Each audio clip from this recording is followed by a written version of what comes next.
അന്തസ് വേണോടാ, അന്തസ്. Big boss ഇമാതിരി മര്യാദയുടെ അവിടെ കേട്ടിട്ട് നീയൊക്കെ വായും പൊത്തി ഇതിനെ മൊത്തം ക്രൂവും ഏഷ്യാനെറ്റും ഇരിക്കുന്നുണ്ടെങ്കിൽ നിനക്കൊക്കെ അന്തസ് വേണം. ഇത് പറയാനേ ആൾക്ക് ഭയങ്കര പേടിയാണ്. ഏഷ്യാനെറ്റ്, ബിഗ് ബോസ്, പിന്നെ അയ്യോ അവരെയൊക്കെ പറഞ്ഞു കഴിഞ്ഞാൽ നമുക്ക് പിന്നെ വർക്ക് കിട്ടാതിരിക്കുവോ. എനിക്ക് അങ്ങനത്തെ ഒരു ഭയവുമില്ല. എനിക്ക് ഞാൻ ഈ പറഞ്ഞതിന്റെ പേരിൽ ഏഷ്യാനെറ്റ് എനിക്ക് വർക്ക് തരുന്നില്ല എന്നുണ്ടെങ്കിലുണ്ടല്ലോ എന്റെ ഒരു രോമം കൊഴിഞ്ഞു പോയ പോലെ ഉള്ളിരിക്കും. അതുകൊണ്ട് ഞാൻ ധൈര്യമായിട്ട് പറയണേ, ഏഷ്യാനെറ്റ് മര്യാദയോടെ കാണിക്കരുത്, ബിഗ് ബോസ് മര്യാദയോടെ കാണിക്കരുത്.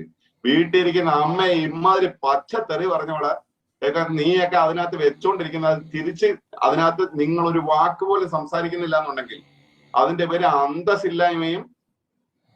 ഞാൻ എന്റെ ഒരു ഇതും കൂടെ ഞാൻ വേണ്ട ചുമ്മാ പിന്നെ ഇനിയിപ്പോ ഞാൻ തെറി പറഞ്ഞെന്നും പറഞ്ഞുകൊണ്ട് എന്റെ കാരണം അതിന്റെ ആവശ്യമില്ല. മര്യാദകളാണ് ഞാൻ പറഞ്ഞ മുഴുവൻ തെറികൾ എന്റെ മുഴുവൻ പ്രേക്ഷകരുടെ മനസ്സിൽ വന്ന മുഴുവൻ തെറിയും ഞാൻ പറഞ്ഞിട്ടുള്ളത് കരുതിക്കും.